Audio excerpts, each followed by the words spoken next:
I got it okay. Shrikant Shinde ji, doctor Shrikant. Speaker साहब देखेंगे। उस आपने बात कह दी, उसको स्पीकर साहब देखेंगे प्लीज। डॉक्टर श्रीकांत शिंदे जी, झाला का? अब हो गई बात। I have given you opportunity, whatever you have raised issue, I think so only honorable speaker will look into it. Dr. Srikant Shinde ji, please. No, nothing will go on record except Dr. Srikant Shinde. Nothing will go on record. Walkout करो। Dr. Srikant. बहुत बहुत धन्यवाद अध्यक्ष महोदय कि आपने मुझे इस महत्वपूर्ण बिल पर बोलने का अवसर दिया। आज देश के करोड़ों युवाओं के भविष्य, उनकी आशाओं और उनकी मेहनत को सम्मान देने वाले अत्यंत महत्वपूर्ण ऐतिहासिक bill the public examination prevention of unfair means amendment bill 2026 पर बोलने का मुझे अवसर दिया, उसके लिए मैं बहुत बहुत धन्यवाद अदा करता हूँ। आज मैं अपने भाषण की शुरुआत उन 21 युवाओं को श्रद्धांजलि देते हुए करना चाहता हूं जिन्होंने पेपर लीक से हताश होकर आत्महत्या कर ली। आज मैं यहां पर सिर्फ अपनी पार्टी की ओर से नहीं बल्कि करोड़ों छात्रों की उम्मीद और उनके लिए यहां पर खड़ा हूं जो रात दिन एक करके एंट्रेंस एग्जाम की तैयारी करते हैं। मैं उस माँ के लिए यहां पर खड़ा हूं जिस माँ ने अपने बेटी की पढ़ाई के लिए अपने गहने तक बेच दिए। मैं उस पिता के लिए खड़ा हूं जिसने साहूकार से भारी कर्जा लिए ताकि उसका बेटा, उसकी बेटी आगे जाकर इस नीट की एग्जाम हो या अलग कोई एग्जाम हो, डॉक्टर बने, इंजीनियर बने, अफसर बनेगा और अपनी परिवार को गरीबी से बाहर निकालेगा। महोदय, मैं सिर्फ एक जनप्रतिनिधि नहीं हूं, मैं एक डॉक्टर भी हूं। यहां पर नीट की तैयारी करने के लिए कितनी जद्दोजहद, संघर्ष बच्चों को करना पड़ता है, उसके बाद वो नीट की एग्जाम जो है पास होते हैं। नीट की एग्जाम पास होने के बाद डॉक्टर बनने के लिए भी 10-10 साल, 12-12 साल उनको पढ़ाई करनी पड़ती है। तो ये संघर्ष से जो है एक व्यक्ति यहां पर डॉक्टर बनता है, इंजीनियर बनता है। जब पेपर लीक होता है महोदय, तो सिर्फ एक छात्र का सपना नहीं टूटता, उसके पूरे परिवार की हिम्मत टूटती है। आज इसी व्यवस्था का पक्का इलाज का काम इस ऐतिहासिक बिल के माध्यम से यहां पर होने जा रहा है। अध्यक्ष महोदय, मैं यहां पर प्रधानमंत्री जी का धन्यवाद व्यक्त करूंगा कि आज यहां पर एक शक्तिशाली बिल लाने का काम सरकार के माध्यम से हुआ है। मैं महाराष्ट्र से आता हूं और वहां के इतिहास, साहित्य और संस्कृति में शिक्षा और न्याय का वास है। महोदय, महाराष्ट्र वो पुण्यभूमि है जिसने पूरे देश को शिक्षा का मार्ग दिखाया। महात्मा ज्योतिराव फुले हो या क्रांति ज्योति सावित्रीबाई फुले हो, जिन्होंने समाज के तानों पत्थरों के बीच मार खाकर वंचितों के लिए और लड़कियों के लिए पहला स्वदेशी विद्यालय शुरू किया। राजश्री छत्रपति शाहू महाराज ने कोल्हापुर में मुफ्त और अनिवार्य प्राथमिक शिक्षा लागू कर देश के सामने एक बड़ा आदर्श खड़ा किया। मैं उस महाराष्ट्र से आता हूं जहां पर डॉक्टर बाबा साहेब अम्बेडकर जी ने हमें मूल मंत्र दिया था, शिक्षित बनो, संगठित रहो और संघर्ष करो। बाबा साहेब ने हमें सिखाया कि अन्याय के खिलाफ लड़ना हमारा लोकतांत्रिक अधिकार है। आज जो युवा अपने भविष्य के लिए संघर्ष कर रहे हैं, मैं उनसे कहना चाहता हूं कि शांतिपूर्वक तरीके से अपने हक की मांग करना और अपनी आवाज उठाना हमारी महान संस्कृति का हिस्सा रहा है। हमारी सरकार आपके इस संघर्ष में पूरे ताकत के साथ आपके साथ में खड़ी है। हम युवाओं के इस आक्रोश का केवल आंदोलन नहीं मानते, बल्कि शिक्षा व्यवस्था में एक ऐतिहासिक बदलाव का अवसर मानते हैं। यह केवल एक विरोध नहीं है, बल्कि एक सुरक्षित और पारदर्शी व्यवस्था के निर्माण की शुरुआत है। आज मैं इस सदन के माध्यम से अपने देश के हर एक युवा को बहुत ही भावनिक अपील यहां पर करना चाहूंगा कि कोई भी एक परीक्षा जो है आपकी जिंदगी यहां पर तय नहीं कर सकता। कोई एग्जाम में आप फेल हो जाए तो आप जो यहाँ पर आत्महत्या जो करते हैं, मुझे लगता है उसके पहले अपने परिवार के बारे में, अपने देश के बारे में भी आपको सोचना बहुत जरूरी है। युवाओं को मुझे लगता है छत्रपति शिवाजी महाराज जी से प्रेरणा लेनी चाहिए, जिन्होंने महज 16 साल की उम्र में, जब महाराष्ट्र में, पूरे देश में मुगल का साम्राज्य था, वहां पर सिर्फ 16 साल की उम्र में उन्होंने तोरना किला जीतकर स्वराज्य की पहली नींव रखने का काम महाराष्ट्र से किया। उसके बाद पूरे अटक से कटक तक मराठा साम्राज्य को स्थापित करने का काम किया। मुझे आज यहाँ पर विक्रम बत्रा और मनोज पांडे जी की भी याद आती है। 2 दिन पहले ही हमने कारगिल विजय दिवस यहाँ पर मनाया।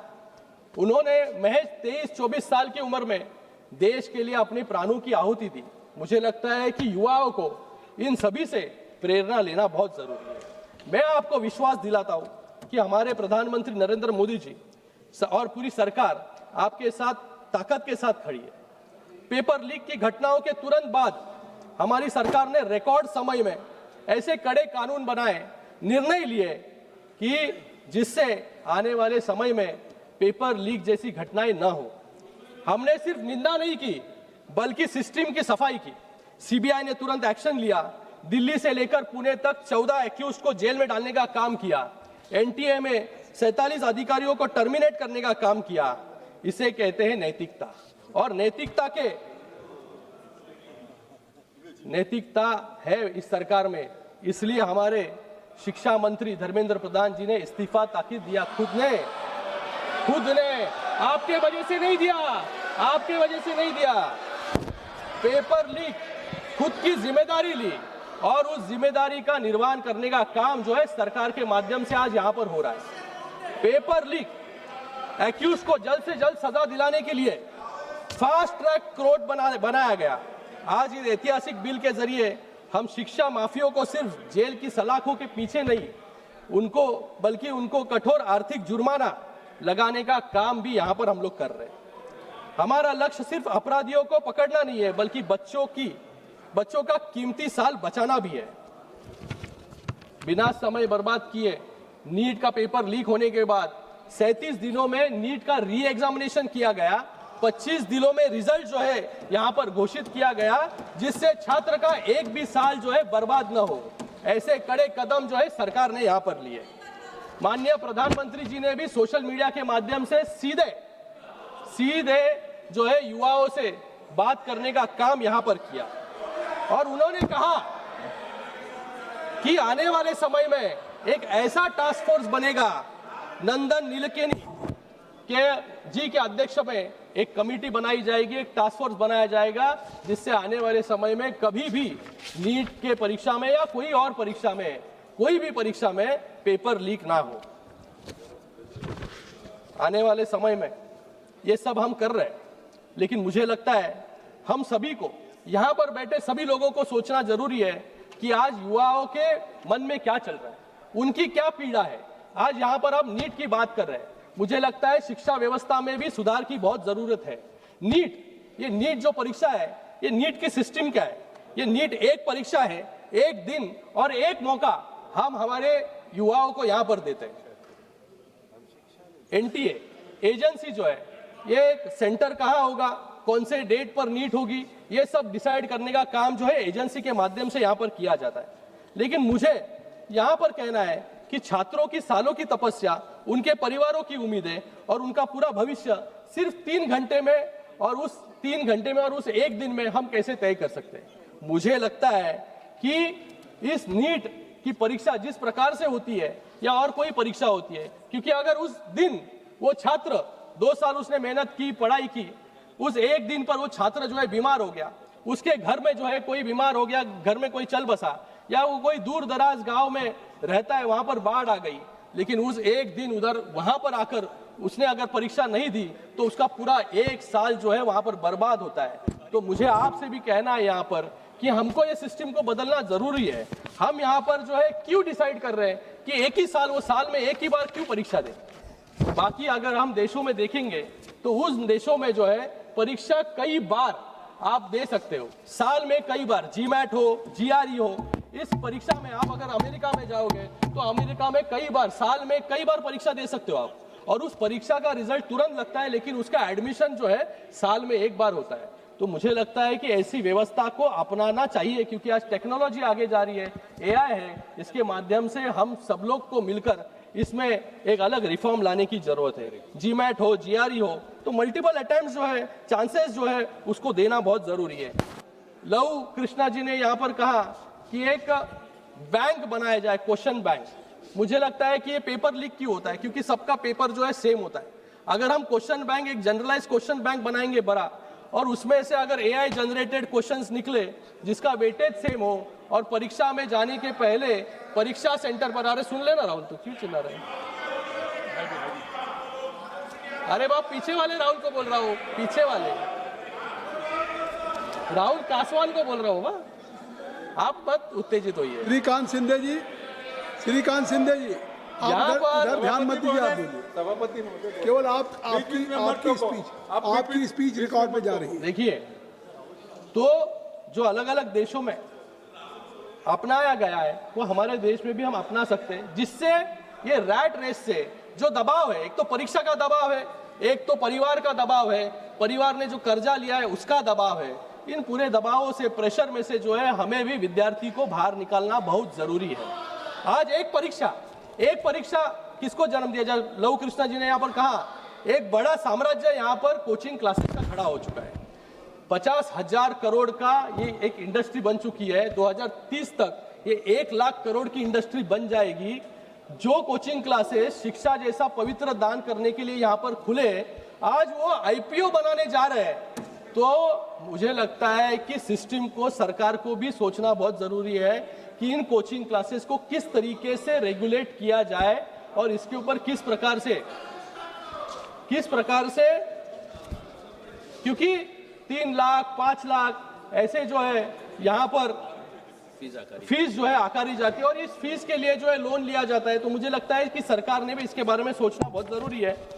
आज हमारे महाराष्ट्र में जब शिंदे साहब मुख्यमंत्री थे, तब हमने EWS, SC/BC, OBC जिसकी आय 8 लाख से कम है, ऐसी बेटियों के लिए जो है शिक्षा पूरी तरीके से मुफ्त जो है वहां पर जो है करने का काम वहां पर किया। इसके बारे में भी हम यहाँ पर सोच सकते हैं।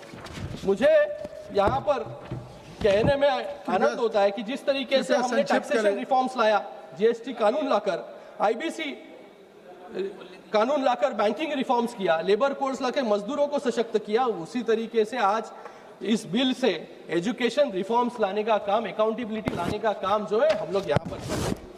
आज यहाँ पर सब लोग चिल्ला रहे थे, गौरव जी ने भी यहाँ पर कहा, गौरव जी ने यहाँ पर दिनकर जी की कविता, उसके साथ में अलग अलग कवियों की यहाँ पर बात की।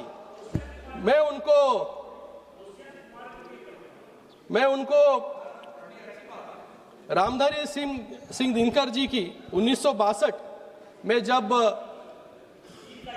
चीन का युद्ध हुआ, उस युद्ध के बाद दिनकर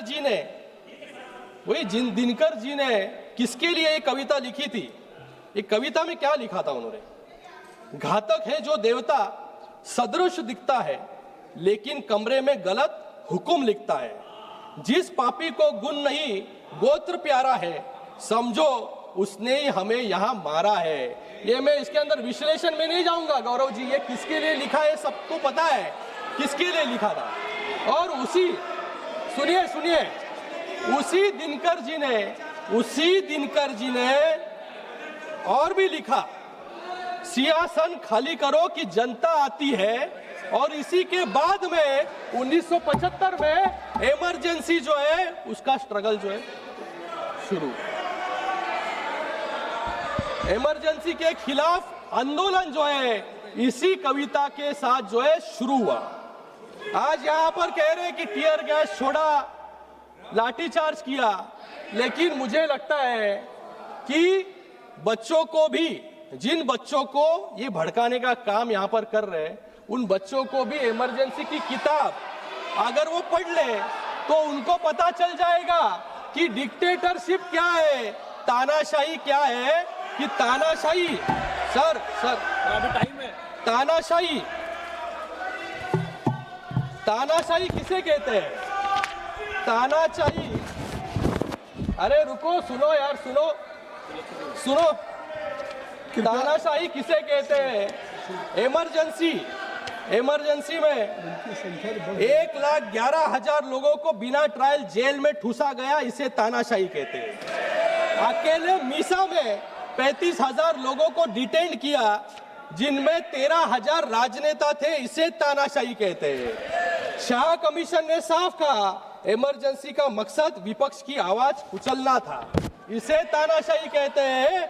एमनेस्टी इंटरनेशनल ने के अनुसार कस्टडी में कम से कम 22 लोगों की मौत हुई, इसे तानाशाही कहते हैं। और सुनो, सरकार ने तो बच्चों की बात सुनी, जो आंदोलन कर रहे थे बच्चे, उनको सुना, उनसे बात की। जितेंद्र सिंह यहाँ पर बैठे, नड्डा जी है, वो गए, उनसे बात की, उनको क्या चाहिए उनके बारे में सुना, और यहाँ पर रिफॉर्म्स लाने का काम किया। आज बिल यहाँ पर पारित हो रहा है, लेकिन इन्होंने क्या किया? 38वां संशोधन और 39वां संशोधन लाके सुप्रीम कोर्ट की ताकत जो है निकालने का काम जो है, कम करने का काम इन्होंने किया। इसलिए जो है इमरजेंसी के बाद हारना इनको पड़ा। यहाँ पर ये कह रहे हैं कंटिन्यूसली, यहाँ पर गौरव जी कह रहे थे कि हम युवाओं के साथ हैं, हम विद्यार्थी के साथ हैं। अरे विद्यार्थियों को तो पूछो वो आपके साथ है कि नहीं। 37 दिन तक जंतर मंतर नहीं गए, इनको 37 दिन तक जंतर मंतर नहीं गए, क्योंकि इनको डर था कि आप जैसी और एक पार्टी तो तैयार नहीं हो जाएगी। तो जेन जी के भाषा में मैं, अरे सुनो यार, सुनने की आदत रखो। जेन जी की भाषा में विपक्ष के आंदोलन को एक समराइज करना चाहूंगा मैं। जेन जी के भाषा में 37 दिन तक तो ये जंतर मंतर नहीं गए, तो इनको MIA हो गया। MIA क्या है? MIA missing in action. तो 37 दिन तक हमने कुछ नहीं किया, तो कुछ तो करना चाहिए। जंतर मंतर तो नहीं जा सकते, तो हम जाते हैं प्रधानमंत्री जी के आवास के सामने और वहां पर जाके आंदोलन करते हैं। तो क्या हो गया फिर? आंदोलन क्यों किया आपने? उनको फोमो हुआ, फियर ऑफ मिसिंग आउट। अरे बच्चे यहाँ पर आंदोलन कर रहे हैं, हम क्या कर रहे हैं? तो हम चले गए PM आवास पर। अरे सुनो, आगे आप अपना समाप्त फोमो होने के बाद लहू, इनको डेलुलू डॉक्टर डेल्यूशन। श्रीकांत जी, इनको लगा छात्र हमारे साथ आएंगे श्रीकांत जी, आपका प्रधानमंत्री के घर के इधर जाने के बाद, लेकिन छात्र तो कोई आए नहीं। ये अकेले वहाँ पर 2.5 घंटे जो है धरना देते बैठे वहाँ पर। और इसलिए तो ये जेनजी की भाषा में जो है आज और इनको इतनी इनसिक्योरिटी है कि लास्ट में सपा को फोन करके बोला कि बाबा मैं उधर जा रहा हूँ। 2 घंटे के बाद, 2.5 घंटे के बाद सपा के लोग आए और 1 मिनट में पुलिस। अब समाप्त करें कृपया। तो आज ऐसी परिस्थिति जो है सर विपक्ष की हो रही है। मैं सर अभी तो ताकत बढ़ गई सर, पहले मैं 20 मिनट बोलता था, अभी 13 लोग हैं सर। 24 मिनट हो गया। 24 मिनट हो गया। ये जो सरकार, ये जो ऑपोजिशन है, ये ऑपोजिशन को लग रहा था कि ये पूरा आंदोलन जो है, इस आंदोलन में एंटी सोशल एलिमेंट्स जो है डाल के एक लॉ एंड ऑर्डर सिचुएशन खड़ा कर दिया जाए। लोगों को भड़काया गया, लोगों में जो है यहाँ पर इनके पार्टी के भी लोग वहां पर गए और बद्दिया गालियां जो है वहां पर देने लगे। हमारा देश का युवा जो है ये बद्दिया गाली नहीं देगा, लेकिन आज वहां पर दी गई। ये कहते हैं डिक्टेटरशिप, तानाशाही। अगर डिक्टेटरशिप, तानाशाही होती तो यहाँ पर जो रील बनाए प्राइम मिनिस्टर महोदय के विरोध में यहाँ पर गालियां दी उनको, उनके माँ के ऊपर गालियां दी, सीआरपीएफ को गाली दी, सेना को गाली दी, पुलिस को गाली दी। अगर डिक्टेटरशिप नहीं होती यहाँ पर तो ये गाली देने की हिम्मत कोई करता नहीं। आज यहाँ पर जो है डेमोक्रेसी है, इसलिए हमने स्टूडेंट के साथ बात की, स्टूडेंट्स को बुलाया, उनके बारे में उनको क्या चाहिए ये सुना, और आज तो उनके ऊपर के मुकदमे भी हमने वापस ले लिए। इसे डेमोक्रेसी कहते हैं। डेमोक्रेसी को कुचलने का काम जो है इमरजेंसी के वक्त हुआ। तो इसलिए मैं आज यहाँ पर इस बिल का पूरी ताकत के साथ समर्थन करता हूँ, और थोड़ी बुद्धि जो है इनको आ जाए, इसके बारे में भी